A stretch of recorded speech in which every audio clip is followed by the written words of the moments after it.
I got halfway through. But Uh-huh. I'll still be here though.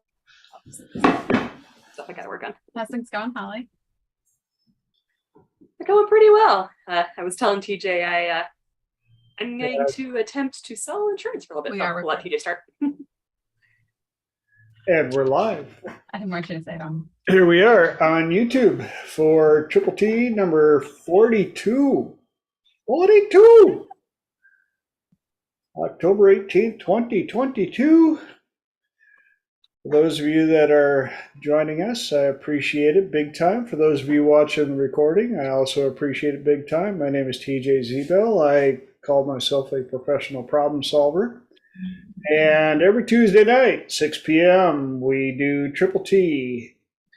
And for those of you that are new to this, for the first hour, I will open my brain bucket and spill out some interesting contents and look for some feedback and everything. And then the second hour, we do open platform, open mic. If you have any questions, please feel free to ask them. And anybody that is tuning in will be able to help us out and answer your questions. But I always like to start the week with asking everybody here, how was the week? Is there any ahas, epiphanies, moments you'd like to share? We go into the quiet Bueller moment. Hey, I could say something. As I was saying at the beginning, you know, I'm probably going to try my hand at doing some selling, which is funny because if I looked at where I was behind, you know, several years ago, I can't think of anything worse than selling. But actually, the interesting thing that made me even check it out is I just looked at my skill set and I said, where am I the least balanced? Where might the universe want me to grow the most? And the answer I got back over and over and over again was selling, selling, selling, selling. So just kind of that insight of don't let yourself get too comfortable or the universe is going to kick you. And if you want to help yourself out the most when that is happening, ask, where do I need the most growth right now? I don't know if that will work all the time, but we'll see how this goes. But Those are amazing pearls of wisdom. Oh my God, they were so good. I love that. A+++. Thank you for that one. Cool. I thought when you first said that, Holly, I thought you said sewing, like you were gonna practice sewing, and I was like, oh, she's taking up a new that's hilarious. I'm glad you backed it. Well, she's sewing customers with products and bringing the world together in a whole new way. Anybody else got anything from the week they'd like to share before we get into the topics of the week? Please, hello? Yes, no? I just find it fun how the universe keeps unfolding, like things that you used to think about one way, like last year or 2 years ago, and then you read something and you feel it completely differently. For me, I really like poetry. And when I read it and I hear it one way, and then I go back and I read like another book or something like that, or a poetry book or things on Instagram, I hear them and I feel them completely differently. So I do like that. I enjoy that very much, in case anybody's Yeah. So true, so true. The squirrel that ran across the road when you said that I grabbed is one of the most expensive phrases that we can say. 3 words. I know that. Yeah, you may know that in reference to what you learned how many years ago. But if you learn it again, there may be that aha moment because of the experiences that you've had between the last time you quote unquote learned it and what you're about to learn today. A lot of times when I hear people, you know, you're trying to explain something to them and, oh, I know that. Oh, I know that. my favorite thing is, okay, then explain it the way you learned it. Because maybe I don't know everything. Tell me what you know. Well, are you like, just, I like to, if somebody wants to teach me something, teach me. And then we can compare notes. And I may have a different way of doing it. Doesn't mean that my way is the best way, but it's another way. Contractors that I've got here the last couple of weeks, we're doing a full remodel on the apartment, and they've been doing it for a long time. They're full service. I would recommend them to anybody. But Andy is very open to hearing my input on how to do certain things. And there have been a couple of things that, he's like, oh, I've never seen it that way, or I've never thought of doing it that way. And I'm like, well, I'm not saying it's the best way, it's just a different way that I learned it.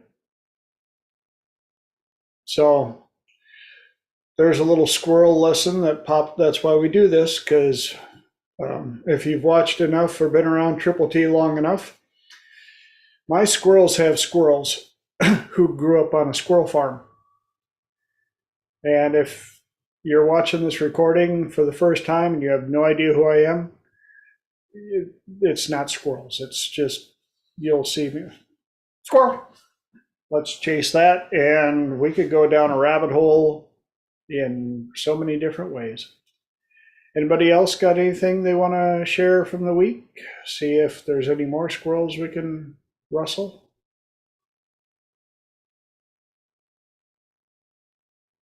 That's it. All right.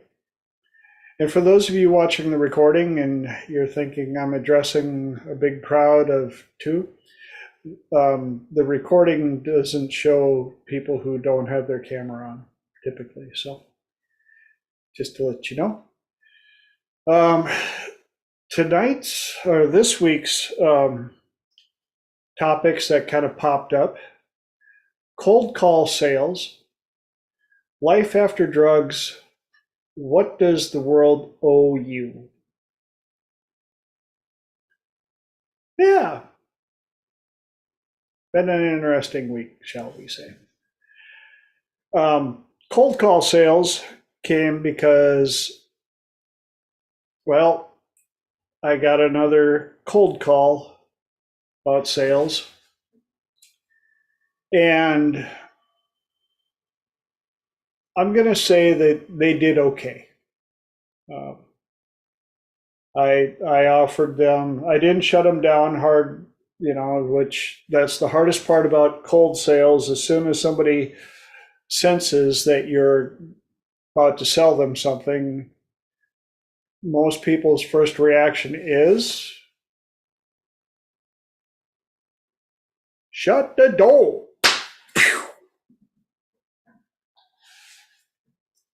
But I've learned that I like to see, what is their approach? How do they go about it? If any of you have been around network marketing, the name Eric Worre is legendary in the industry. And despite what feelings, impressions you may have about the direct sale network marketing industry, I believe it's probably one of the best formats out there. Basically because there is no minimum wage and there is no maximum wage. You get paid for performance, flat out. 0.00001% discrimination. Yes, you can argue me on it, but I'm not going to budge. because it doesn't care if you've got a degree, where you grew up, male, female, whatever. If you go out there and learn how to move product, you get paid. And you can actually bypass whoever introduced you to the business. The problem is most people do it the wrong way at first. I was one of them. Yeah, big time. Oh, yes. And so Eric Worre has a book, GoPro, and also has the audio version of it. I highly recommend the audio book of it, because there's some stuff in there that is not in the book. Actually, I recommend both of them so that you can go through and highlight what you've learned and imprint it in, because it's not just applicable to network marketing. It is applicable to all sales. And who's in sales?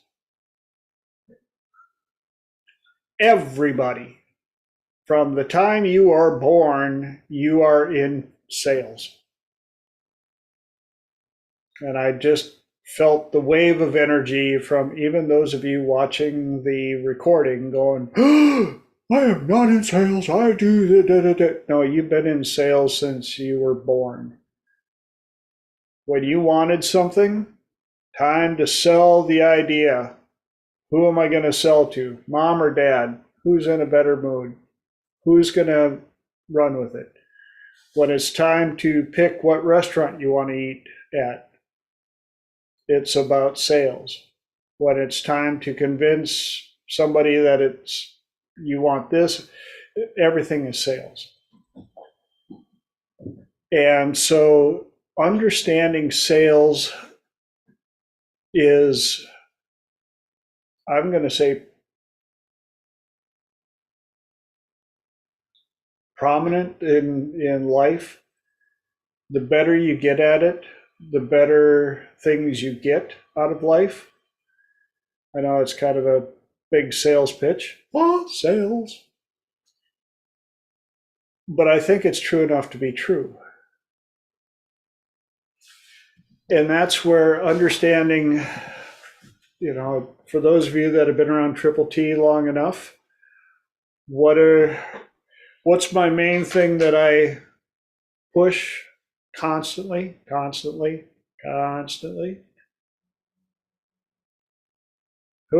on, somebody help me out. Jump on the mic.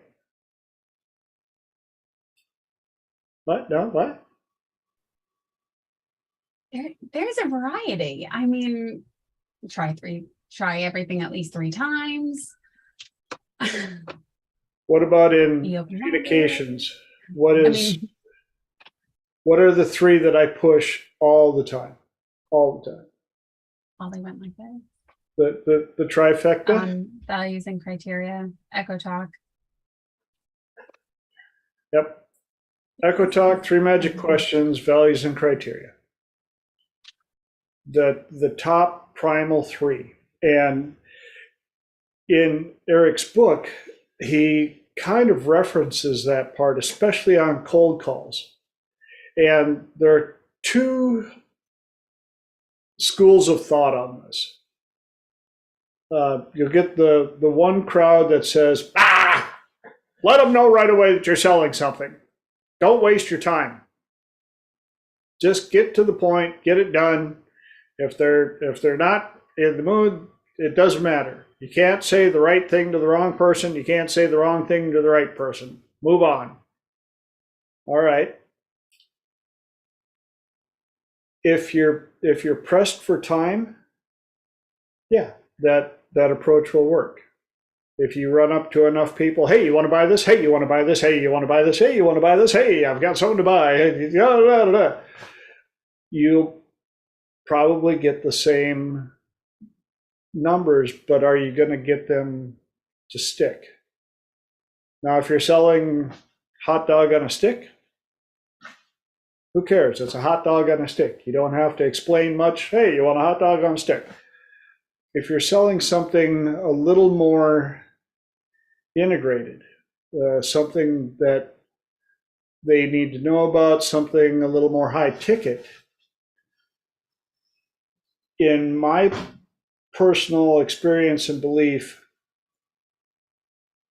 it pays to know how to build rapport. And the better you can build rapport, trust, and willingness to listen to what you have, which is where now you can start using values and criteria, bless you, over benefits and features. How many of you have been benefited and featured to death on sales? That's right, it slices, it dices, it mops the floor, it wipes your windows, it'll wash your car, it'll even fold your clothes. Get the new Exacto Mondo today, but wait, there's more. And you're like, but I don't want it. But you don't understand. This is the most amazing product ever devised in the history of man. You got to buy it now. Some assembly required. And yet, salespeople who get this make incredible amounts of money. Sales is a great moneymaker. Quality, qualified salespeople can make heavy bank. But it's a people industry for the most part. Yes, I know, stop typing. There are some things where you just put stuff out on the internet. But for the most part, understanding the trifecta and the ability to build rapport before you start trying to talk them into taking their money, even if they know that you're selling something. There's something about knowing that the person actually gives a rip who you are and whether or not their product will do something for you versus trying to ram their product down their throat.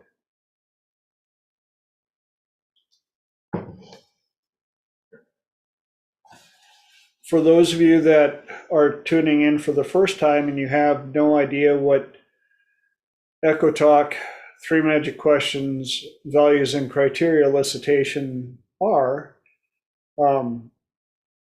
I'm putting together another training coming up, which will be specifically weighted for sales. And part of the training is going to be specifically weighted for hospitality. Because how many of you have been to your favorite restaurant and were a little less impressed with the staff than you were with the food?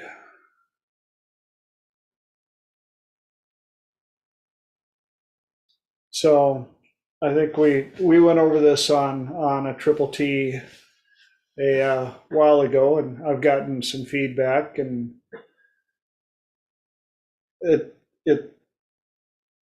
it's amazing how people think that it's an easy job. Well, you just go up, you find out what they want for food, and you pop it on the table, and you go back after they've taken a bite and ask them how everything is, so they can't answer, and then you come back a little bit later after they've finished all their food and ask them if they want some dessert now that they're topped off to here, and then you shove them out the door so that you can get somebody else some other butts in the seat.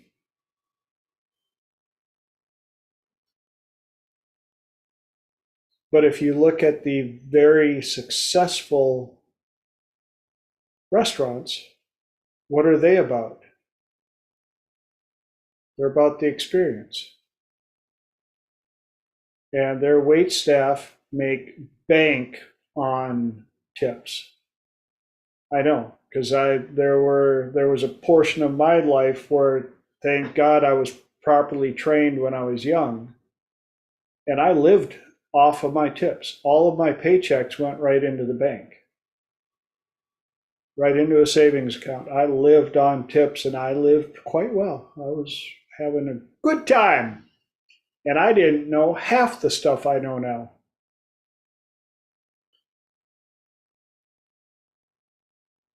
So it goes back to, what is your product? What is your real time frame capable with the client, potential client? And what does it take to build rapport? Right back to Echo Talk, 3 Magic Question, Values and Criteria. The absolute most phenomenal way that I've learned so far to quickly build rapport and find out what's important to people. And I know that I've addressed this before on other triple T's about the Macy's effect. I'll go over that again real quick, where back in the day when there were lots of big stores, Sears and Penny's and Woolworths and Macy's. And some brilliant person came up with basically what is the basis for values and criteria elicitation. And all of the floor staff were taught how to do it. And an example would be Mrs. Olson comes in, and one of the floor staff comes up and, hello, what are we looking for today? Well, I'm looking for a blender. And instead of being like everybody else, oh, our blender's in aisle 5, help yourself. It was, so what's important to you in a blender? What are you looking for specifically? Are you looking for one with a stainless cup or a glass cup? Are you looking for a heavy duty one, bless you, or a lightweight one? Are you looking for something that will chop and blend? And why is that important to you? How would you know? How will you know when you have the right one? And drill down, drill down, drill down until they are able to match a product with exactly what the person knows. And sometimes what the person thought they were coming in for is not what surfaced when they were asked the correct questions.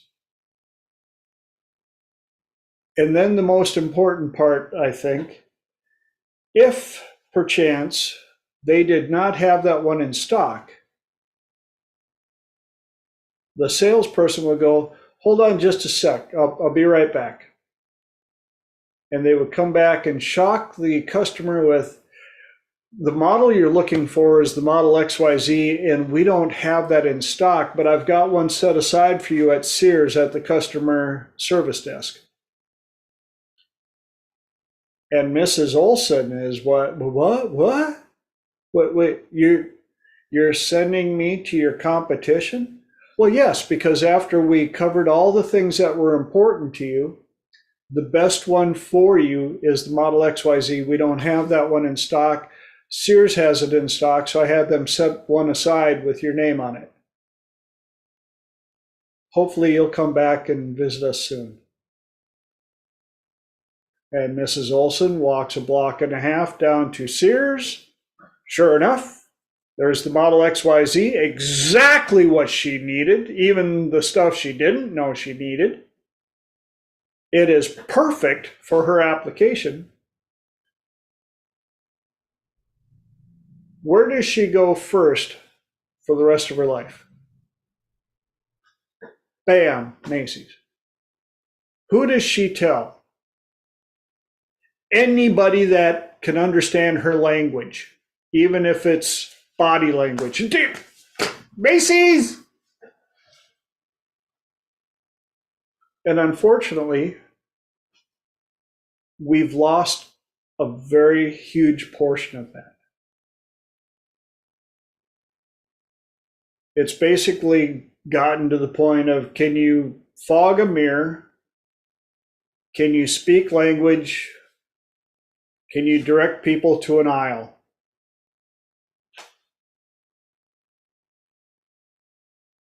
I'm in Home Depot like all the time. All the time. People that know me, with the businesses I've had over the years, any Home Depot that's close to me, Home Depot, Lowe's, whatever, they become my second home. I've even debated whether or not I should just have my mail delivered there. It would be easier. But sadly, I see some of the staff, and yeah, some can call it an entry-level job, whatever. But still, it's like, can I help you find something? A hammer. Oh, aisle 7. Not what are you looking to use it for? Are you looking for a framing hammer? Are you a professional? Are you a DIY? Or any questions? It's just, yep, aisle 7. Lenora? I just realized that younger people will punch it into their handheld, but older people will actually walk with you all the way to show you. Yes. Yeah. And possibly asking questions along the way. Yeah. To qualify you for the sale. And sometimes it's not an employee. Sometimes it's just another customer who recognizes that look on the face of a lost soul. Somebody like, out of curiosity, is there anything in particular you're looking for? Yeah, I'm looking for, or I'll see them looking at the display of faucets, and I'll be, so out of curiosity, is this for your own home? Is it for a rental? Is it for a flip? I'm qualifying. Oh no, it's for our own home. How do you use it? What kind of features are you looking for? What's important to you about da da da? And here I am, and I'm going through all of their values and criteria. And then all of a sudden they're like, how long have you worked here? I'm like, well, they don't pay me, but I've been here for like 20 plus years. So, and I've actually gotten quite a bit of business out of that because I took the time to help them and qualify them on a purchase. And I didn't have to do it, and I don't do it looking for business like, hey, if you hire me, I'll help you find the right product. No, I build the rapport first. And I've had a number of them, well, do you do this? And I'm like, no, but I know somebody who does. And I send them to competition. And then I get a call later for something that I am capable of doing. Any questions, input, ahas so far?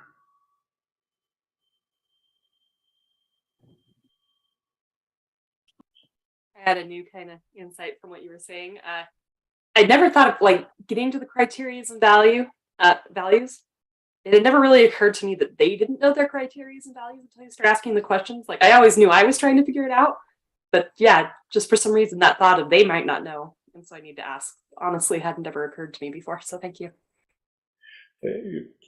And thank you for pointing that out. Yes, there are are a lot of purchases, even some of because in the 28 professions I've been in, one of them was car salesman. And so when I've trained some of the car salesmen since learning this stuff, I've let them know drilling down to values and criteria will sometimes redirect them to a different vehicle. They think they know what they want. But if you pull up cars on Google, how many options do you have? Yes. And so helping a person walk through the 3 trillion options, even though they think they have it narrowed down to a certain point, and then using the Macy's effect, which blows them away. Oh, I'm going to lose a sale. I'm like, no, you're going to most likely gain a sale. When I was selling cars, even though I didn't fully understand this whole process, there were a number of times where I was like, we don't have what you're looking for. But I've seen it over at Bumper Lee's. You might want to check out there. In fact, wait a minute, I know one of the sales guys there. Let me call him quick. Quick call? Yeah, they've got one of those things over there. Look up so-and-so. And my boss got furious, like, oh, you could have sold him this one. But that wasn't a fit. Yeah, but you could have sold it. We could have moved a car. A couple of weeks later, somebody comes in and asks for me as a referral from the person that I sent to Bumper Lee. And then a couple of weeks later, somebody shows up and asks for me from the same referral I sent to Bumper Lee.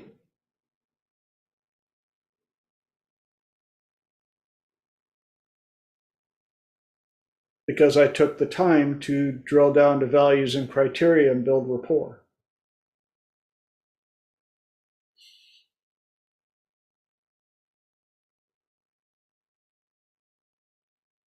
Yes. Question. Do you consider that being of service? I used to really struggle with this word, being of service, or very specifically being of service. Do you consider that just a characteristic that is a part of you, and this is how you do it the fastest, most efficient way? I had to learn it. I had a very good mentor that taught me that you don't sell people what they don't need just because it's on your shelf. You qualify them. And the more questions you ask them, the easier it is to qualify them.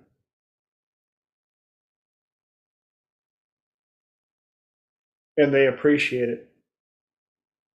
If you've ever had somebody take the time to sell to you that way, it no longer becomes selling. It becomes qualifying. I would rather qualify you for a purchase than sell you what's on my shelf. Hopefully, you came to the right place and what you're looking for is what I have to offer. But if not, I'm not going to just push you onto anything so that I can make a sale. That's short-term vision. Long-term vision, if I invest some additional time, qualify you for the purchase, and if I have to, send you to my competitor, chances are quite good that in the long run, I'm going to make more sales than if I would have gone for the short run.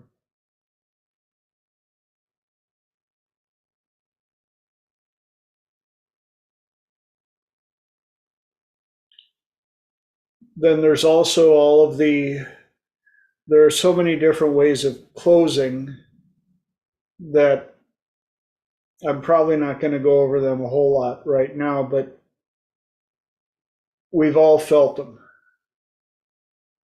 Some of them I can't stand. You know, all right, so here's what I got. Are you going to buy? You going to buy? Are you ready to buy? I mean, oh my God, you got to think about it? Really? You got to think about it? Look at this. It's only a couple $100. You waste more than that in a weekend on a party. Oh my God, you got to talk to your spouse? Are you kidding me? What? You know, some people got to think about it. Some people got to talk to their spouse because they would like to stay married. You know, it's a funny thing like that. I found the people that use that one the most. You know, oh my God, you got to talk to your spouse. You can't really spend your own money on it. Are you married? Well, no, I'm divorced. I bet you are.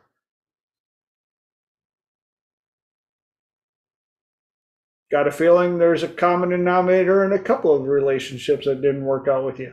But I could be wrong. Just saying.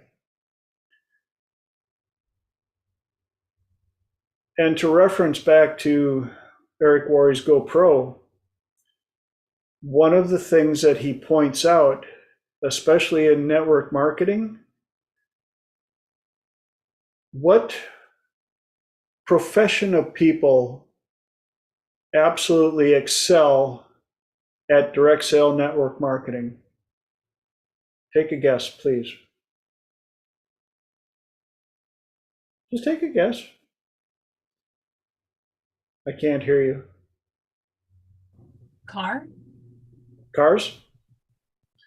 Anybody else got a guess? What profession of people excel in the direct sale network marketing industry? Magazines, maybe? Magazines? Give me another one. Oh, bananas! I just had it. Banana salesman? Vacation. No, vacation. That would be fun. Vacation salesman. No? Like if they're selling a package. Insurance? What's that? Insurance? Insurance? No.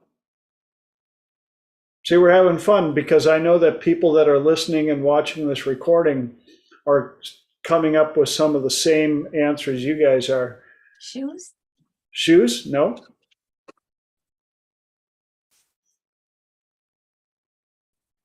I doubt this is it, but maybe political campaigns? Political campaign? No. Two more, and then I'll tell you. Gun salesman? Gun salesman? No.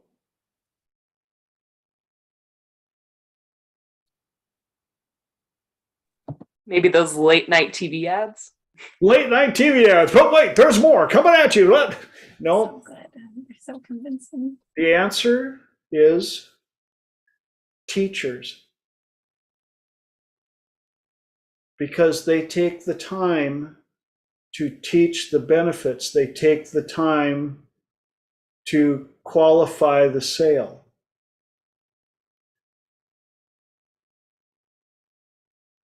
Yes, I had the same look as you did when that aha moment, I went,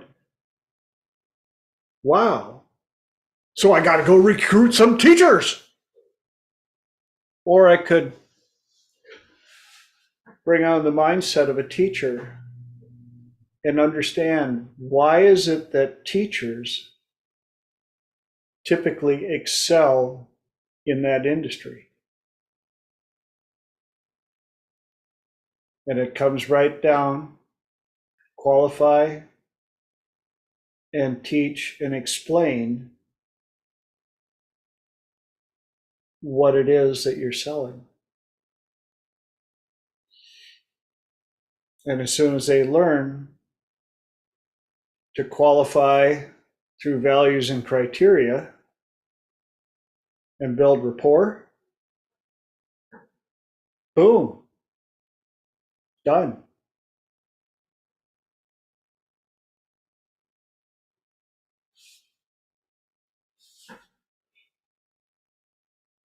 Yes. Can you explain a little more? Because I really struggled with this when you first mentioned it to me, that you're always selling. So for me, I'm thinking the teacher is selling their information to the students. Yes. Right? Exactly. It really, especially because I hated the idea of selling, and I just had a really bad picture of it in my head.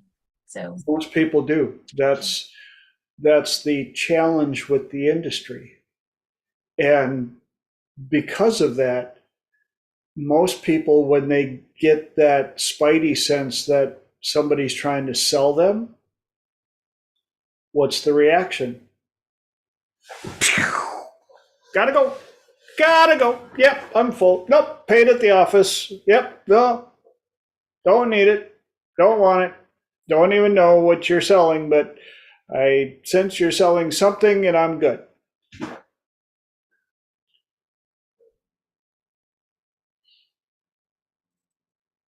It's funny watching little kids sell their parents. No, I don't mean on the market. Hey, buy my mom. I need some money. It's, but I really need this. But, uh, but Johnny got one. But,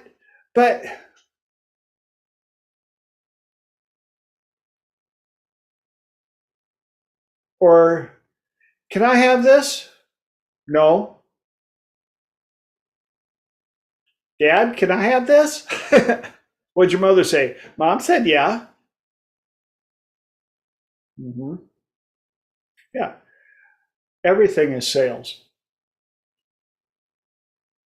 And we've been selling since we were in the womb. Hey, I'm hungry. Mom, I'm going to kick you in the ribs until you give me something, and I don't want tacos again. That gave me heartburn. Yes, Lenora.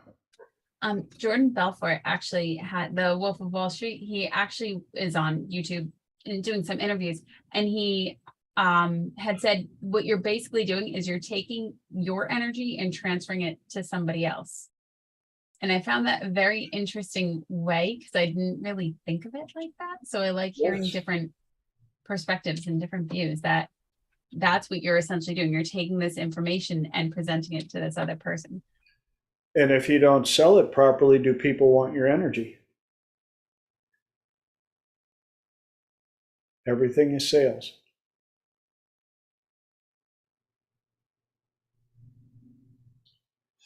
In the same effect, I've got to do another shout out for Jason Linett in his approach for sales at things like BNI groups, Chamber of Commerce groups, things of that nature.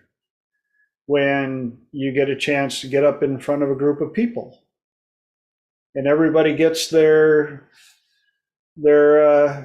elevator pitch time. And when he told me this, I was like,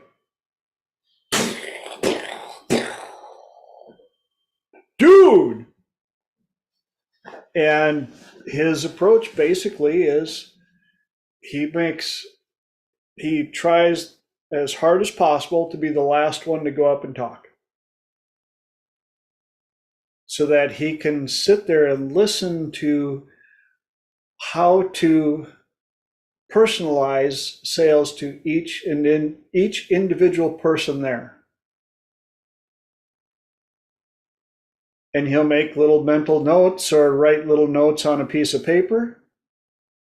And then when he gets up, he's like, so if you know anybody in the roofing industry, or if you've got somebody who's dealing with problems with da-da-da, or this or that, and taps on to as many people as possible, And even if there's 20 people there and he can only personalize it for 6, the rest of the crowd goes, wow, if he can help them, maybe he could help me.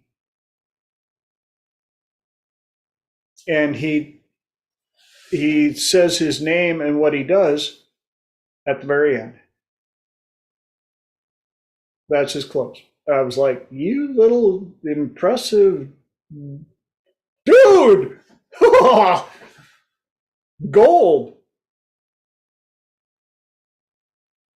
But again, he's not selling, it's teaching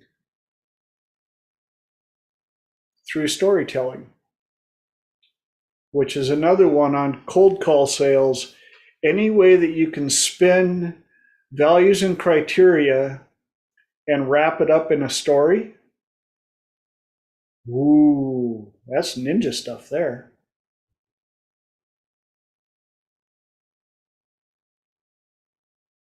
And then, of course, there's all the old school sales stuff, fear of loss and limited numbers and bandwagon and all the above.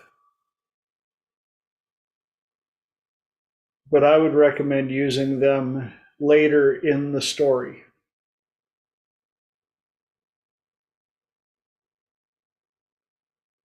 And that took long. Yes, Holly.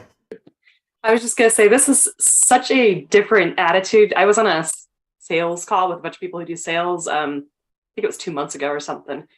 And they started going off about people who have to check with their spouse when you talk about, oh, yeah, it might be fine. And they were just so mad. Oh, this person just wasted the time that I spent giving them the sales pitch because they're not the decision maker. And how come they don't have the balls to stand up to their partner? And I probably shouldn't say that on YouTube anyway.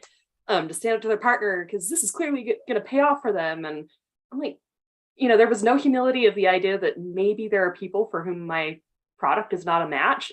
There seemed to be this obvious, it's right for everybody, and any customer who tells me no is just. And so I think that's where a lot of this negative attachment to sales, at least for me, comes from. But yeah, it's such a different. I'm here to serve the customer, and I might not be a match. And yeah, it helps a lot get some of that yuckiness out of the feeling I think that I had towards sales. So thank you. Our product is right for everybody. Okay, so it's air or is it water? And there's already plenty of that, and there's a lot of competition in that part. Yeah, just saying. Wow, we're down to 12 minutes. That really, thank you. Yes, Lenora. Question, because I know at least this was something I struggled with. How to, as the person who is selling, how to not take it personally when somebody doesn't take your idea. I really struggled with that for a really long time. Great. Got an answer for that. Yes. I've helped a lot of, especially I love mentoring young kids in sales. I've been in a couple of neighborhoods where there will be those entrepreneurial kids. God bless them. And I'll let them know that there's always going to be a certain amount of yeses. You got to get rid of the no's first. And if you make it a race to see how many no's you can get, the yeses will show up quicker. So get excited about somebody saying no, especially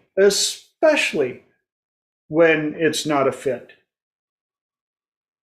If you can drill down to their values and criteria and it's not a fit, you have done them a full service of not trying to push something that isn't a fit. And 2, you've gained that no that gets you closer to the yes. And Mark Twain, who is also an amazing trainer, does a lot of edutainment training. Oh, Mark Acetta, Accetta. If you Google him, you'll thank you. find some of his stuff. And one skit that he does in his training is he does these little skits, and one is the gambler. And so he sits there and he's all duded out and hat and everything, and he goes, you know, finding the right customer is kind of like trying to find a king or a queen or an ace in a deck of cards. There's 52 cards in the deck. And too many of you are out there flipping them as slow as you can. And you're like, oh, a 6. Oh, come on. You could be a king. You could be a queen. Come on. You could do it. You can do it. You can do it. I can help you. I can help you. Ooh, you could be a king. And the ones who understand are like, oh, you're a 6. Okay. You're a 5. Okay. You're a 10. Close. Yep. Come back when you're higher. Oh, you're a jack. Might spend some time with you, but might not. I'm looking for kings, queens, and aces. 2, no. 3, 2, 2, 1, 7, 6, 5. King! Boom! And they're the ones that are finding the kings, queens, and aces so much faster than the ones that are trying to make a king, queen, or an ace out of every single person they run across. Flip the cards as quickly as possible. Another one of the trainers, can see his name and I can't think of it right now, and I apologize to him. But he said, if you're selling, and if I told you right now, all you had to do was show 100 people, whether they said yes or no, even if all of them said no, I would pay you $10,000. But you have to show 100 people in the next 2 days. What would you do? You'd be on the street corner going, hey, stop the car, stop. I got to show you something really quick. It may or may not be for you. I just want to show you what it is. Oh, not for you. Okay, next. And you would be running through the numbers. You'd be calling people at 5 in the morning. Hey, sorry to wake you up. I got to run something by you really quick. Out of curiosity. Values and criteria. Is this a fit? No? All right, cool. Thanks. Got to go. And those are the people that are making it work. The ones that struggle the most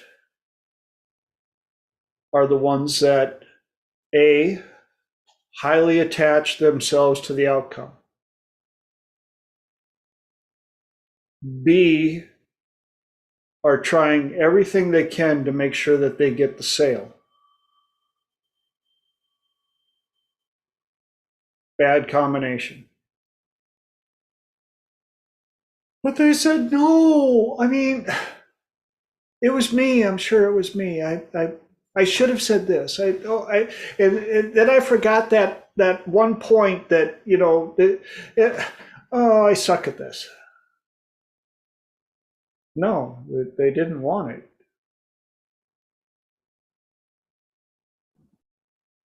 I usually tell people, like, once it's out there, it's now out of your hands. Like, you can only do so much, and everybody's not going to be a great fit. But I do have a question. Yes, please. Yeah. If somebody is selling, and we're all selling, and they're really uncomfortable about it, how or what are some things that they could do to get motivated rather than procrastinate in that? So I know about the procrastination blaster, of which I need a refresher on it. But like how to jump in and get excited about it. What are some things that people could do? 2 things. Okay. If you don't believe in the product, find another product. If you don't believe in the product, you either have to be full on ninja salesperson, which unfortunately also would probably run you on that line of just trying to find people to buy it, whether they need it or not. And understand that you're trying to fulfill a need that people have. It's a service. If you've ever had somebody find you with a product, whether you went looking for it or they found you and you didn't realize that you really wanted it and it could really improve your life, if you've had any of either one of those two, that's who you want to be. You want to be the person that finds these people and goes, hey, I've got this product I believe in, I'm excited about. Is it a fit for you? I'm not going to jam it down your throat. If you don't want it, somebody else will. But I believe in it enough that, let me ask you some questions. And one of the in-person ones that I learned that I teach a lot of people on that stuff is, excuse me, could you help me for just a quick sec? Like, I teach this to the people in Costco. So if you're in Costco and you get a really good salesperson,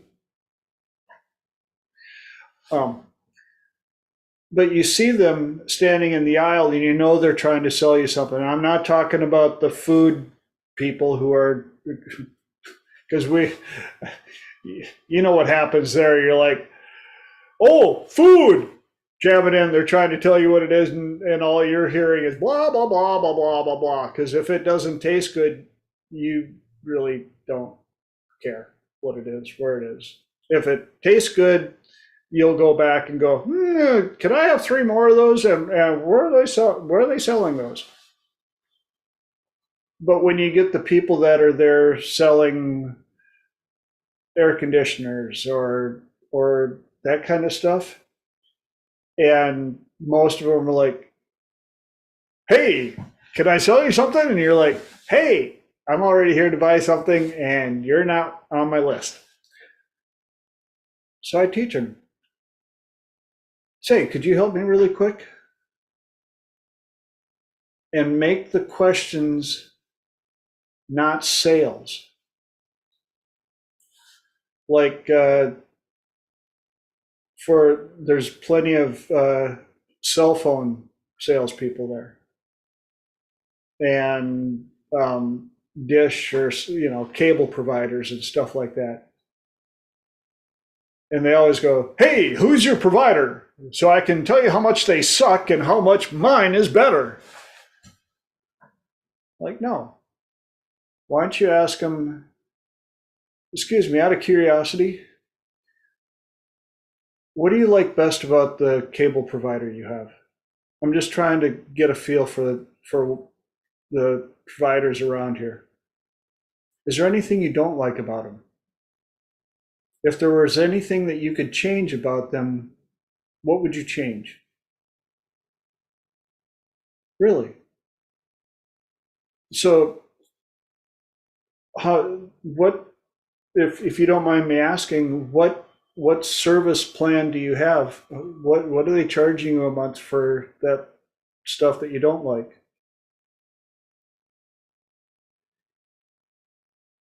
Would you be interested in seeing any different plans? I mean, I know you're in a hurry, and I promised you it would only take a second, but if I could save you some money, I'd really like to, if you're interested. And a couple of them, when I went back, are like, dude, they didn't teach us that. I went, no, they wanted you to pound down features and benefits and knock down numbers. Drill the values and criteria. Do you have a product that people want? Does it fit? And that brought us all the way to the top of the hour. I guess my class on sales might actually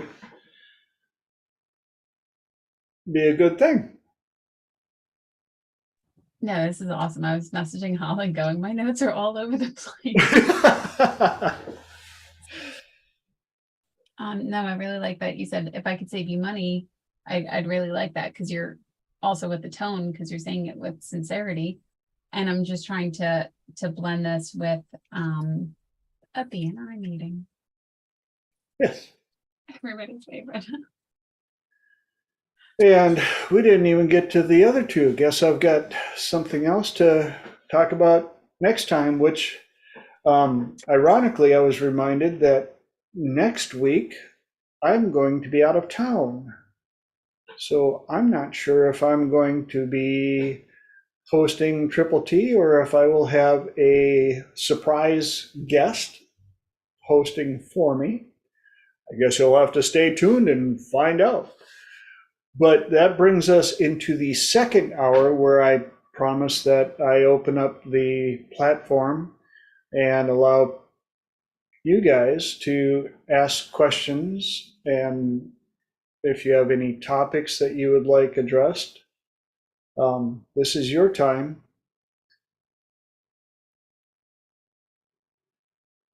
If you have any questions. You're totally welcome to keep going with sales if you want. But how can I spin this? Because I've been spinning it with like fears and phobias, anxiety, PTSD, and I'm trying to figure out how to spin it in a BNI meeting with helping people, maybe trying a different approach of helping people build rapport because they're all in sales. They're all in sales. So, and I'm trying to figure out how to make it jive. And the 60-second thing is a killer, and I'm classic 90 seconds. In the time that you get to spend around them, do you get a chance to ask any questions to find out any? You could address those. You could also go into, because there's so many misbeliefs or misnomers and thoughts about what it is that we do, and dispel some of those. One of the ones that I like doing is bringing up the, and I just had it, squirrel made it all the way across the road, non-disclosure therapy, I call it. Because so many of them tie us into psychiatrists or something of that nature. And of course, mental health is now becoming almost a tag word, another catchphrase. And so when I let them know that this isn't the old days of the swinging pocket watch and turning you into a zombie and being able to pull information out and switch you, it's the ability to use non-disclosure therapy, including use of colors that you can even use to help children.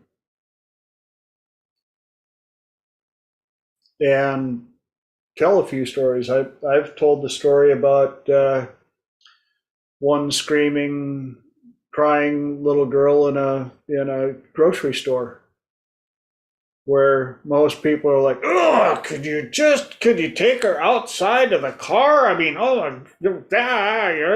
duct tape, Benadryl, something." And I walked right up, and I could tell it wasn't "I didn't get my favorite cereal, you suck" crying. It was distress. It was pain. And so I just simply asked the parents, I said, would it be okay if I helped? Does she know her colors? And they're looking at me like, Arr? I said, I do this for a living. Does she know her colors?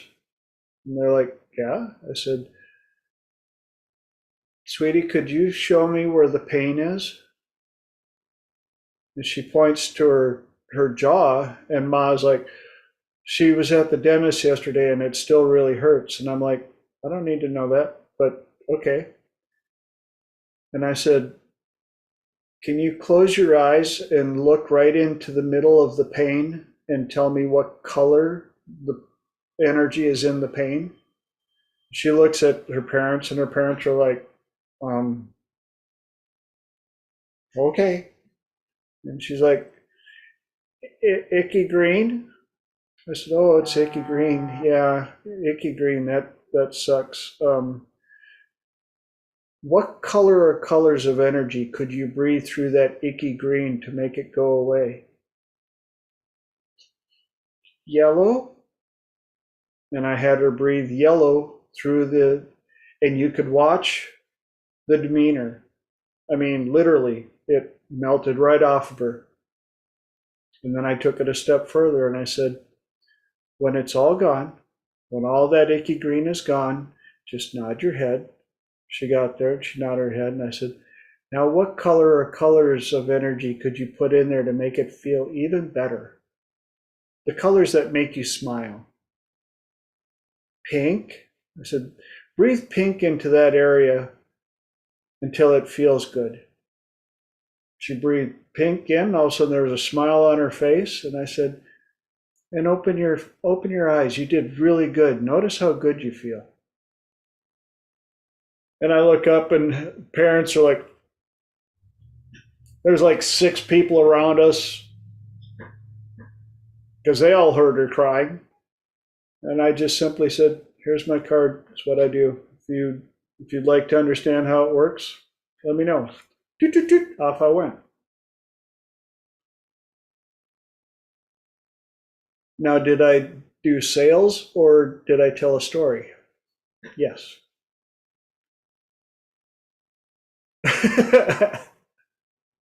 It's so covert, I don't even notice it. But that's why Dr. David did so many meetups and made sure that he did a demonstration during the meetup. And there's a lot of other stuff that went into it, things that we would do. But so that's one approach. Stories are super powerful, especially in sales. And if you study T. Harv Eker and some of the stuff that he did, most of the way that he got all of his crowds to get up all at once and rush to the back table to spend money they didn't have for stuff like that piece of paper right there was through stories. And he would nest stories inside of stories.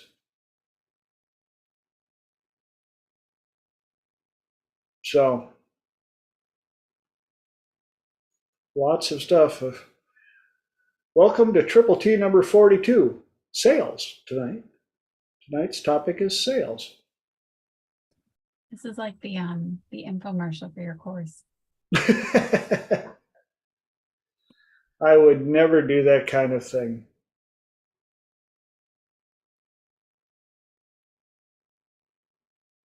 I definitely didn't learn from some of the best.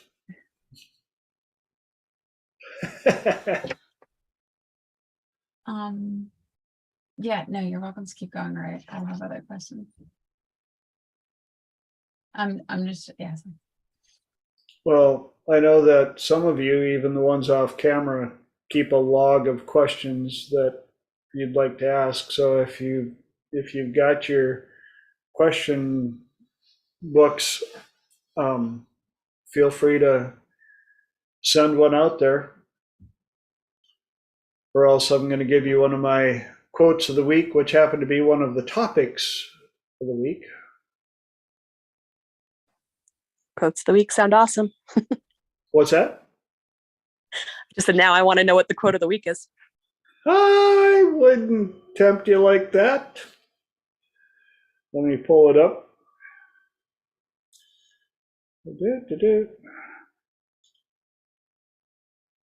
Quote of the week by Mark Twain.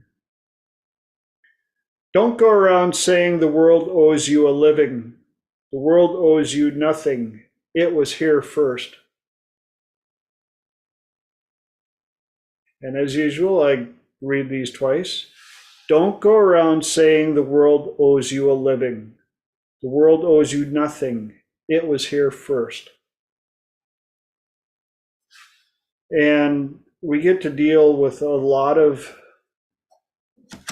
people who have depression, anxiety, things of that nature. And a lot of it is feeling let down and feeling like they are owed something.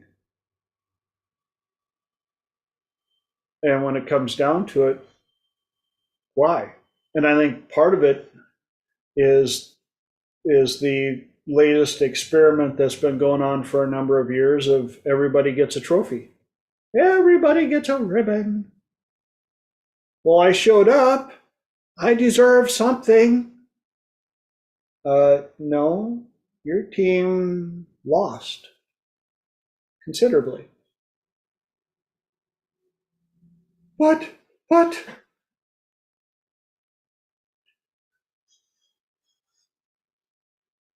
Any inputs, ahas, epiphanies on that little subjecto? The one that I always go back to is one that you and Holly talk about is bread of shame. That Yes. one sticks out in my mind. And I didn't understand it for the longest time. And the more you guys have talked about it, the more it's, the I gave you everything and why you can't meet, how this person feels like I can't do anything. And the parents are like, that's because we gave, or not that's because, but they're saying we gave you everything. Why can't you do this? And that back and forth, if that makes sense. I think there's a lot of different approaches and angles that I think about that. Because of a lot of the kids that I dealt with in the college rental homes that I took care of, I almost got to the point where I could pick out the bread of shame kids. First thing was in the parking lot. They're in college driving a 1 or 2-year-old at most Mercedes or Beamer, and you find out that everything's paid for. Rent is paid by the parentals and everything. And you hear them talk about their parents in the most horrendous ways. And the parents show up and the kids are bossing them around and yelling at them. And then I see the other ones that have the old beater car that's clean, that's taken care of, it's washed, it's old, but it's taken care of, which told me that they had to pay for it themselves. They bought it themselves. And they understand that this is the only thing, I know how much I had to pay for it. And they're the ones that are working while going to school so they can have some food. And you ask them about their parents and, they glow. And there's a few other things that they have in common that I'm not going to talk about tonight, but it's on the line of discipline because they weren't allowed to get away with stuff. And in this day and age, everybody has such a I think between the film industry and the news media, we have gotten to the point of the word discipline when talking about children is such a polarized topic. You got kids now that realize that they have the power of, well, if I don't get my way, I'm just going to call the cops and tell them that you're beating me. I'm going to get you. And I actually had a friend who had that happen to him. His daughter turned into absolute Sybil. And she actually called the cops on him, had him put in jail, made up a fictitious story. Yeah, he ended up in jail. But she wouldn't go to her mom's because she didn't have the same power over her mom. So as soon as dad got out of jail, she went right back to him. Even though, they're like, you're not supposed to be, your dad's not supposed to be around. Yeah, but I like staying with him better. And so he got a hold of me and he's like, dude, I don't know what to do. I can't control her. I don't even want her here, but her and her mom fight, but she won't turn her mom in because her mom gives her everything she wants. And so I helped him out, and I found out that homecoming was coming up. And so I helped him hide a video camera and coached him. I said, make sure that she's in this room and you tell her she's not going to get to go. And hey, Brian. Anyhow, long story short, we couldn't have got it to work any better because she came downstairs and he's like, where do you think you're going? Well, I'm going out.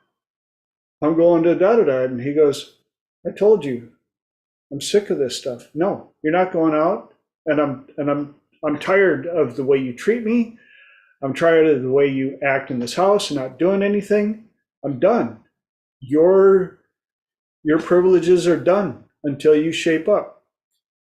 Well, then I'm just going to call the cops like I did last time. Yeah, well, last time it was a lie. Yeah, but it worked, didn't it? Well, you know what? At this point, I would rather be in jail than deal with you. At least there I don't have to deal with you. Go ahead, call them. Fine, I will. She picked up the phone, knew the number, put on a stellar performance. If nothing else, she should be an actress, except she's candy-coated psychosis. And called the cops and went, there, enjoy your time in jail. And the cops showed up and she put on another stellar performance and ran out into the front yard screaming and crying how she was being beaten, and he just sat in the living room. And the cops came in and he goes, I'm not resisting arrest. There's something I would like you to see before you decide who you're going to take to jail. And she was like, huh? And he goes, lifted up the cover for the camera, and she turned Snow White on camera. And he rewound the tape and played it for the cops, and the cops took her to juvie. And if I could do that for all the parents that have to put up with that, I would in a heartbeat. In the same way that for anybody abusing, not disciplining, abusing children, I would teach the children how to put up a camera and have them taken care of. And I understand this is the whole thing. I understand discipline and abuse is that slippery slope. There's a fine line in between. But those that know me know that I grew up in a small village in Minnesota where the whole village was allowed to discipline the whole village. We didn't have a problem in our village. Yes, there were a couple of problem children. Everybody knew who they were, and everybody kept 3 eyes on them. But we always knew that we had at least 8 eyes on us, no matter what we did. And nobody locked their houses. Keys were left in the ignitions of the cars. So that's where I think, bred of shame, some of these kids just wanted something other than everything given to them. This will be very controversial, I know, but I think some of them just wish they would have gotten smacked. Not beaten, but told no and followed through. Because when they got into college, they found out the hard way, oh, you're not so special. No, you're just like all the other ones. No, I'm special. Ask my mother. I've got 17 trophies and 52 ribbons in my bedroom that tell me I am special. I was the top of my grade of 300 kids. Yeah, well, now you're at the top of, and you ain't the top of anymore. And I don't care. And I get to deal with a bunch of these kids.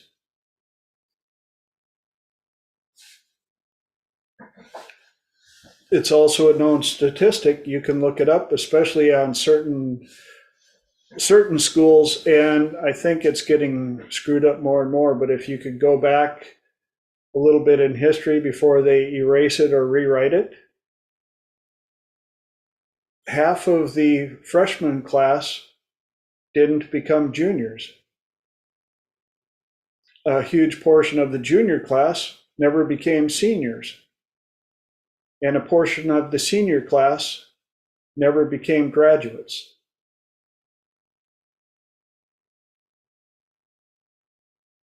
All of them, for the most part, made it through high school.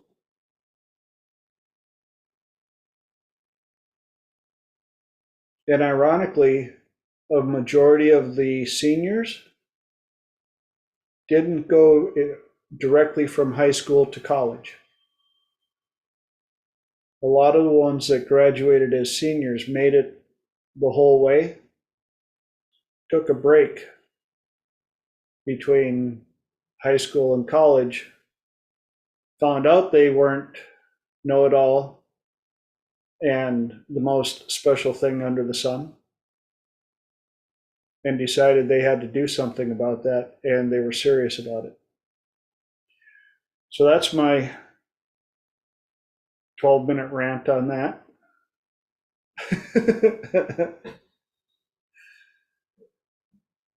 So we got 35 minutes left. Do we have any questions or other topics that we would like to bring up? Or Peeler? I don't know if Fran was jumping in. No, you don't know?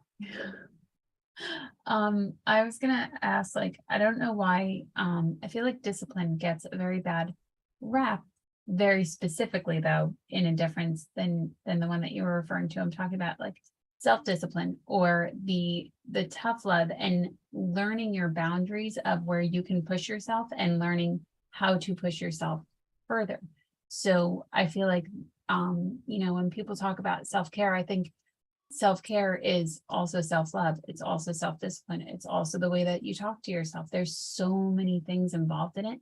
And when you say I have a discipline, or like I'm disciplined, I get up and do X, Y, and Z every single day. And people don't think of it as like, oh, I'm disciplined to brush my teeth and take care of that, and disciplined to clean my house and take care of that. But to bring it internally and think, okay, well, I need to be disciplined to sit down and do something for myself, whether it is workout or do something in a different way. I feel like it gets a very bad rap. Yes. Anybody want to comment or input on that before I give my spin on it? Because this is open mic time, so it's not just about me. How about you people hiding behind the non-camera? No? I Part think of it, we tend to ignore ourselves and put ourselves at the bottom of the list. It's kind of how we've been maybe indoctrinated, or maybe it's just human nature that, you're either a me person, or you're somebody that gives. And if you're a giver, you're the one at the bottom of the list, most likely. So it is really important to look after yourself first, because how else are you going to look after others?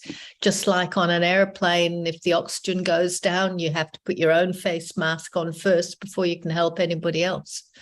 So, but people don't do it. We don't think about it. And some of it even leaches into boundaries and setting boundaries, because, that appeared to be the topic that was coming up about respect for other people and being straight with other people. But, setting our own boundaries, that we do look after ourselves. another one, and a very sad statistic, is most people take better care of their cars than they do of their bodies. They will take better care of their cars than they will themselves. And the other part comes heavily down on values and criteria. What you're putting off, why is it important to you? What is your why? Simon Sinek, start with why. Why are you doing it? If you don't have a strong enough why, if you don't have strong enough values and criteria, doesn't matter what it is, it's going to be really hard for you to want to go out and get it done.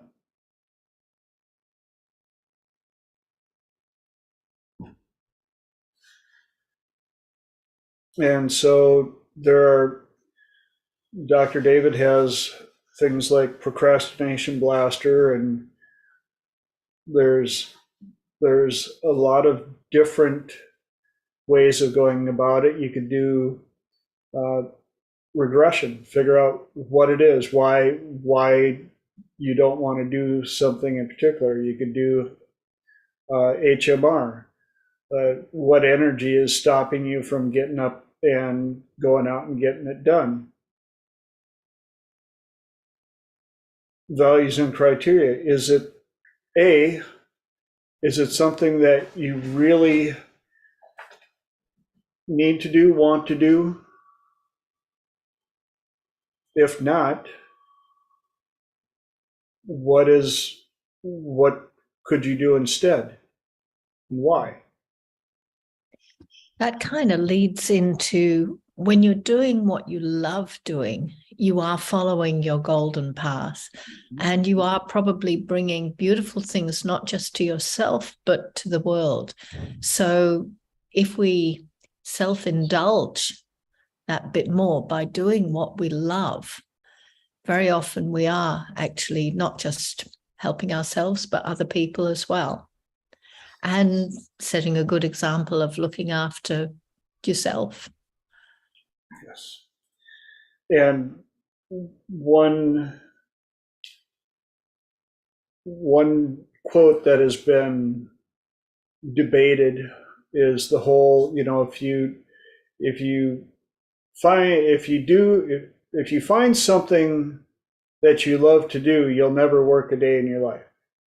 Well, part of it, of course, is misunderstanding. Well, you still gotta work. You still gotta make the da da da da da.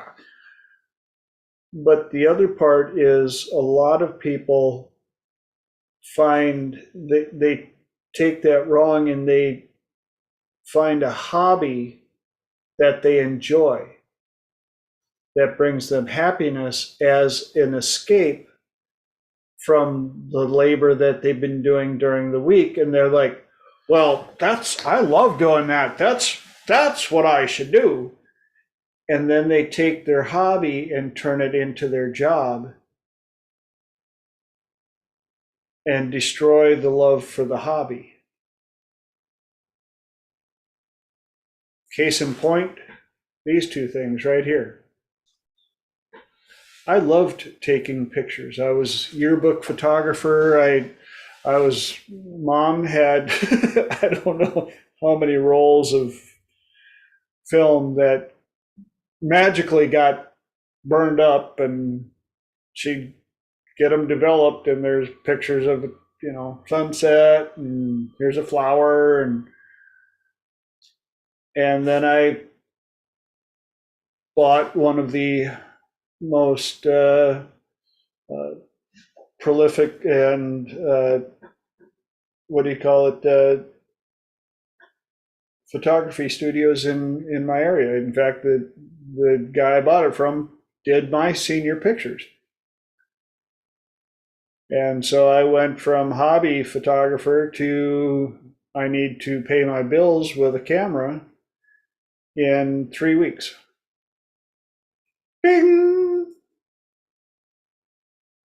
And I was having a blast, but I turned my hobby into my job and got burned out in 2007 when I lost everything. Moved out to San Diego, one of the most picturesque, beautiful places, 8 trillion things to take a photograph of, and brought my camera backpack, that thing down there, and I didn't touch it for almost 6 months. In fact, I think it was longer. And I'm like, oh, that's a great picture. Nah. And it took me a long time to get back into enjoying taking pictures, but I'm still not where I used to be. Because now we all have one of these, and we can just go, oh, look at there, click, click, click, and it's on here. And how many of us take the time to actually get a print made and have it framed?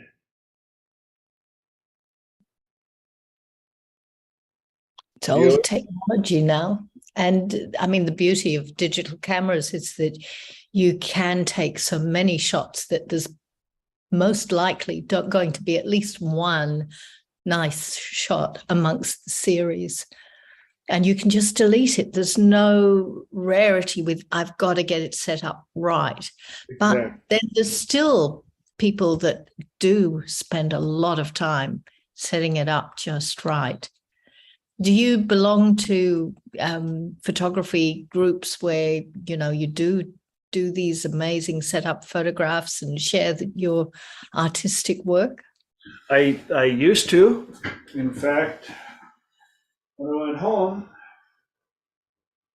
I grabbed some of my competition prints that were sitting in a trailer, rotting away. I was just showing, This one is titled, Can You See the Buck?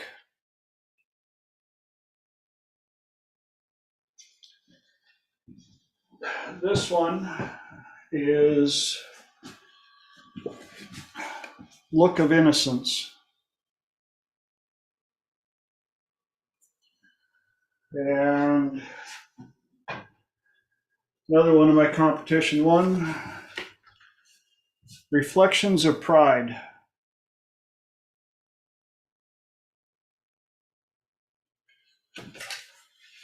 And one that I won a competition for cover of the yearly wedding edition of the newspaper was this one.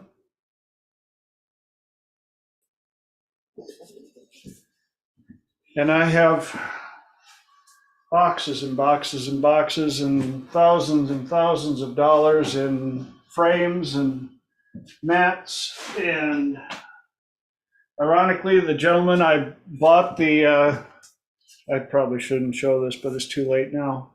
But I bought the studio from, did this picture. Yeah, look at that fine looking man with a frickin' perm. Captured forever in the yearbook. And it's the only time I've ever had a perm. But my point is, I took a hobby, turned it into a profession, and the pressure from turning it into a profession at some point took the fun out of it. So what's the antidote for that? How can you do what you love and keep the passion? Wisdom of hindsight. Keep track of it and keep the posture. Thanks, Linda. Yes, that hair. OMG.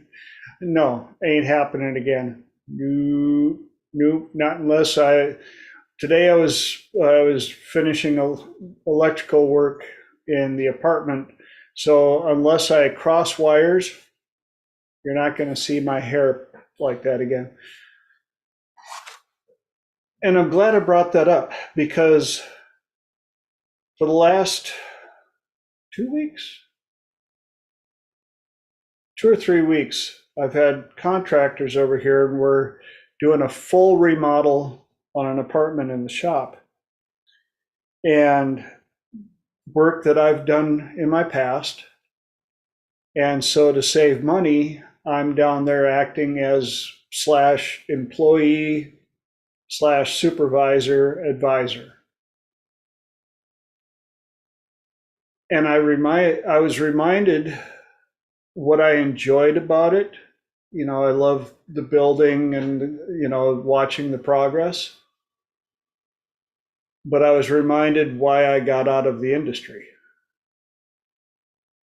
Because it is not an industry that is kind to your body. It's not. I tell you what, last night I sat in the hot tub and my body was like, we're not 18 anymore, dude. And one piece of advice that was given to me, and I'll give it here, that really impacted me.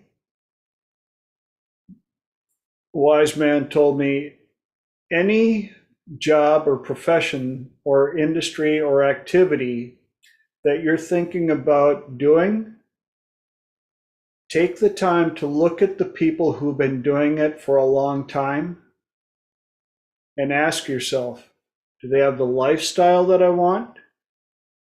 Do they have the possessions that I want? Do they have the body that I want when I get to be their age after doing it as long as they've been doing it? That was one thing that kept me out of doing rodeo. I love doing rodeo. We had a blast. But I took that advice and I started looking at people who have been doing rodeo for a while, and I'm like, he's got to be at least 70. No, he's 35. Mm-hmm.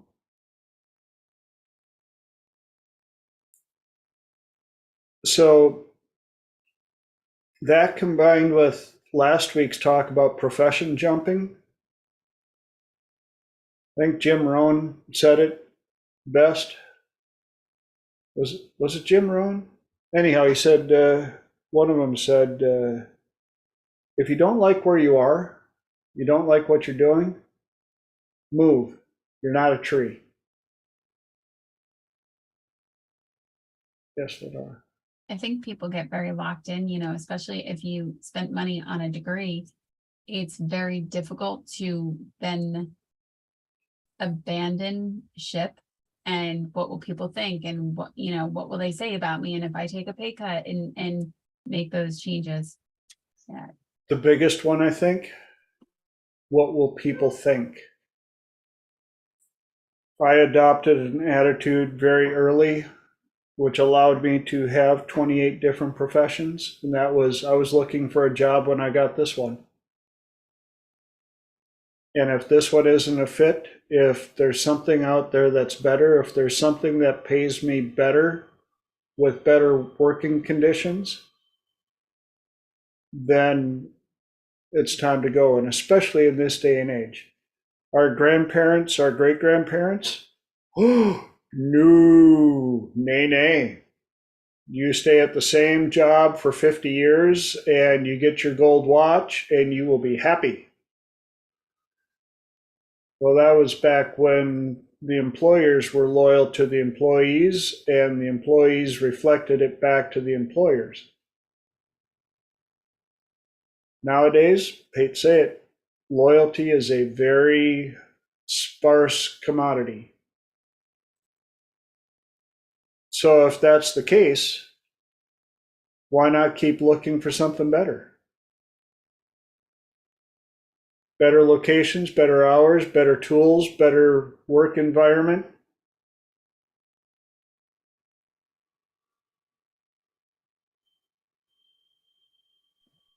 I'm super pumped for Holly. I know a number of people that would not do what Holly had mentioned at the beginning of tonight's Triple T, which was I sat down and I looked at my skill set and I thought, where else can I go?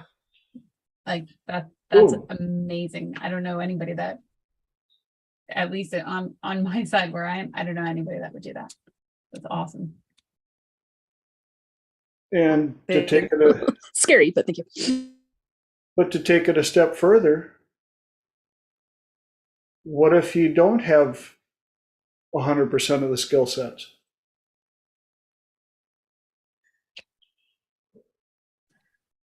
I've told a lot of people that you cannot teach personality. You cannot teach like in the people that I've been working with, but like the personable people, and they go, well, I don't have the skills for it, but you have the personality. They can teach you to do anything. You have the willingness to learn. That's the difference. Is it a hardware or is it a software issue? That's the one. If you're, and nothing against height challenged people, but if you're 5'1" and you've always wanted to be a center for the LA Lakers, that would be kind of a hardware issue. If you're 7'2" and you have some issues dribbling the ball, that would be more of a potential software issue. Figure out what your actual, yes, basketball sucks, even for tall people. Not all white people. You know how many times people, you play basketball? What, just because I'm a little taller than you? Same thing as when they're surprised when I tell them that I'm afraid of heights. Oh, but you're so tall. I'm like, yeah, I'm 8 inches taller than you are. Put me on an 8-inch block, I'm pretty good. Just saying, I'm pretty sure if you stand on an 8-inch block, you're probably not that scared either. Put me up on one of those glass outcroppings on the 50-story skyscraper. Yeah, I could potentially scream like a little 5-year-old girl. Just saying. Now we're changing roles. I'm going to challenge some of the hardware, software issues, perhaps not as far as in a basketball team, but speaking for the vertically challenged amongst us, if you expand your energy, and your belief in your energy and your belief in your presence, you can move large people out of the way. Yes. And to reinforce that, in the basketball deal, there are some people that, like, they're okay. I think one was like 5'9", 5'10", which is still, we think is kind of tall, but in the basketball industry, if you're 5'9", you're a shorty. Well, they used that to their potential because they're running around under the limbs of the trees.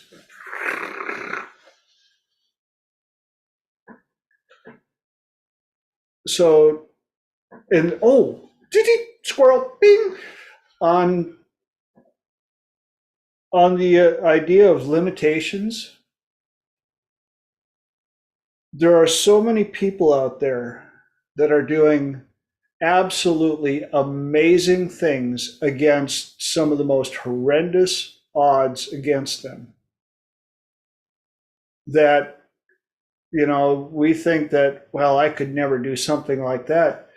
The other night on Diners, Drive-Ins, and Dives, Guy Fieri at a restaurant, and the lead chef, co-owner, lets him know he is completely blind in one eye and legally blind in the other.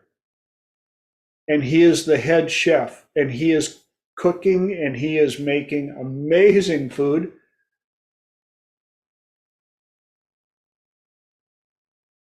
I'm like, so what's your excuse? Or when, I don't know if you guys remember this or not, there was a runner who double amputee and was running on prosthetics and winning races. And some of the athletes are like, well, that's no fair. They got springs on their feet. I'm like, he has no legs. What do you really? Really? You're gonna, I'd be like, dang. Wasn't that one of the Chicago marathon Yeah. people? I complained about my shoes until I met a person with no feet. And he ran faster than me. Wait a minute. Wasn't that the guy that murdered his girlfriend? What? Yeah, didn't that guy murder his girlfriend? Well, there's a plot twist. Yeah, it was really, I read an article about it. I don't know if that's the same guy or not. I hope I'm not. trying to get in trouble here, but he was like a real hothead, and he had like anger management issues, and she tried to get away from him, hide in the bathroom, and he broke down the door, and it was really gory. I mean, I hate to rain on the parade there, but Well, so many comments I could make when you talk about a guy with no legs knocked down the door. And Would be doubly gruesome if he used his own prosthetic to so, like, you see something like Dr. No or something like. well, I don't. Yeah, yeah. If you read the story, you'd be really horrified. It was really awful. Well, then we'll use somebody else. Like, Okay. there are so many of these people out there. Sergeant, Staff Sergeant. Oh, I can see him. He goes around and he does a lot of talking. He's a quadruple amputee. The vehicle he was in Afghanistan, I believe it was, got hit with an IED. And married, and couldn't figure out for a while why he should even live. And now he's up and the sense of humor on that dude is hilarious. And it's one of those where, okay, so what's your excuse? Now that's really admirable when people have to, suffer a really horrific loss like that and manage not only to live a good life, but to inspire other people as well. That's impressive. Yeah. Linda, I think the murder you're referring to was Pistorius, South African Olympic competitor. Yeah, I think that's true. Yeah. Yeah. And he did have those prosthetic legs, yes? Yeah, double amputee. Yeah, yeah. I know that there's a number of people with prosthetics that are runners. So hopefully those two stories aren't matched. Right? Truly.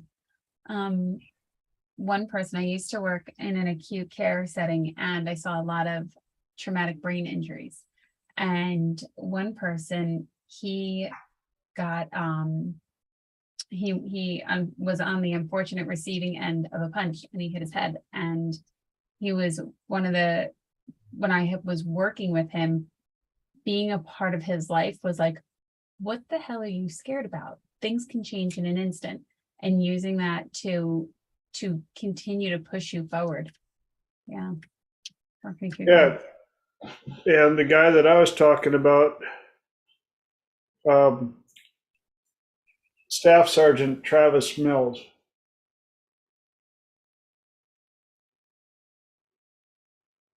And he's got triple prosthetics. And he is just a riot. And goes out, he does so much stuff. But again, when you're trying to think about motivation or stuff like that, or, thinking about time for chapter change, ask yourself, why not? For sometimes.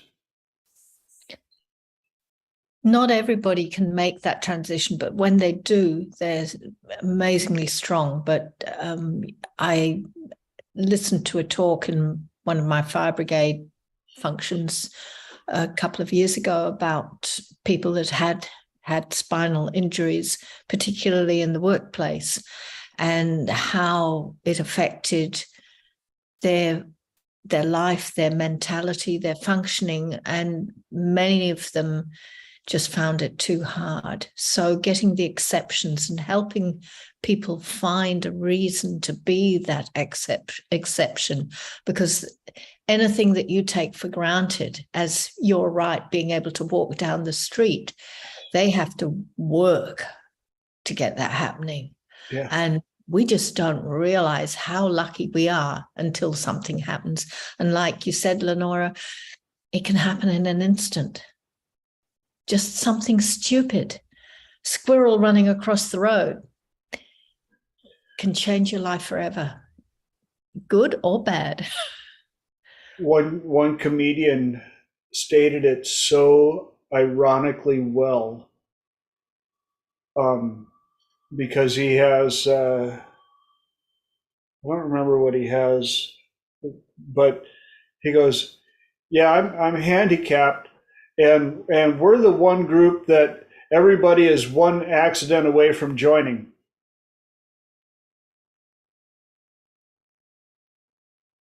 And as soon as he said that, I think everybody was like, oh, yeah, you're right. I mean, everybody's probably experienced, maybe you hurt your little finger and you can't use it, little finger on your left hand, and you have no appreciation of how much that little finger on your left hand until you can't work it, and how it affects everything you do, lifting things, writing, picking things up. We just take ourselves for granted. Oh, yeah. And just don't appreciate what we got until we haven't got it. you work on a construction site and you see the amount of dangerous situations around all the time that people get so comfortable with.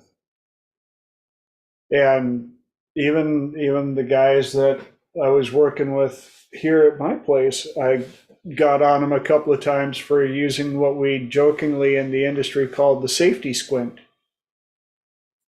That's where you're cutting something, you don't put on your safety glasses or your safety shield. You just go, it's okay, I'm fine. I've got the safety squint on. Yeah, it's fine until you lose an eye, dude. Or you have to be out of work for how long because you look like a pirate.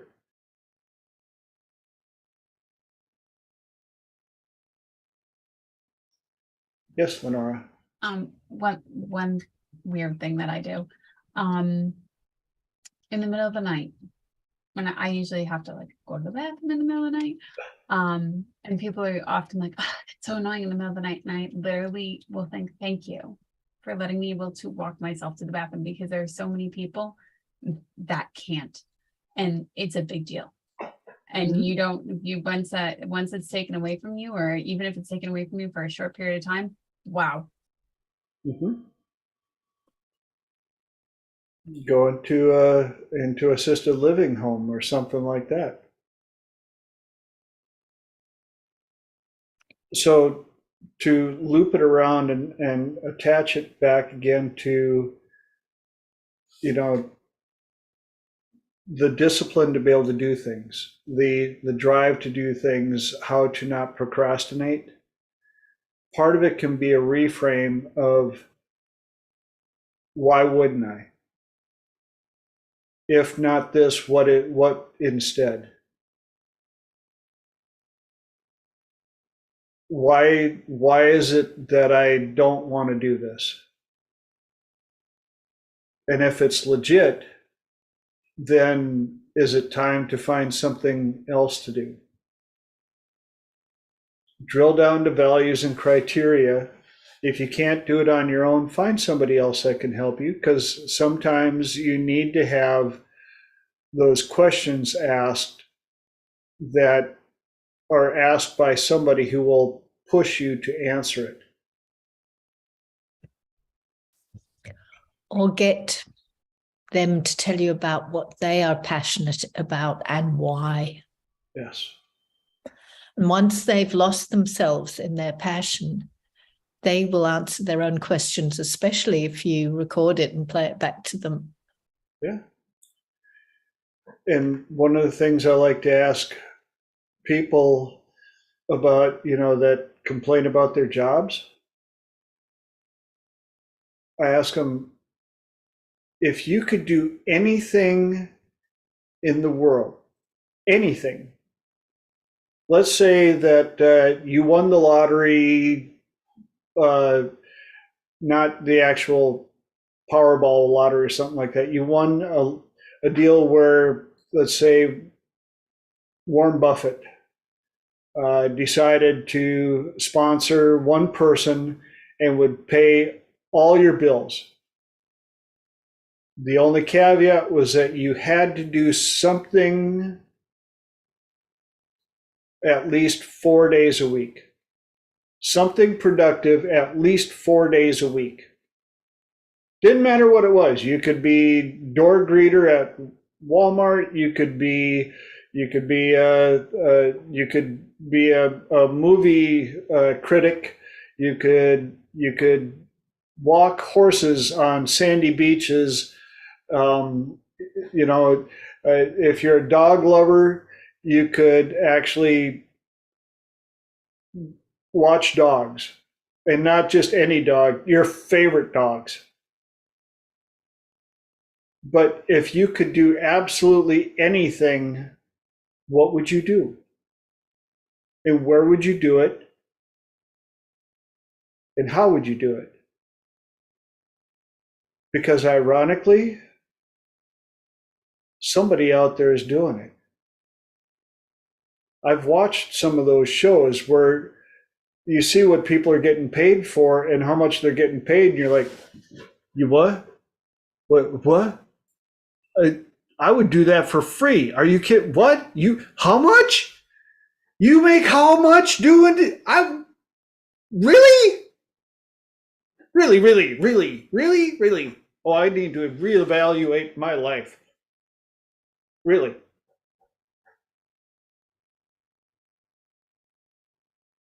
That being said, I get to do this on Tuesday nights. And I do it for free because I enjoy it.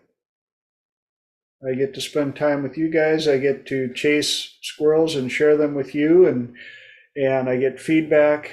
And if you're watching the recording, please hit the subscribe button and leave comments.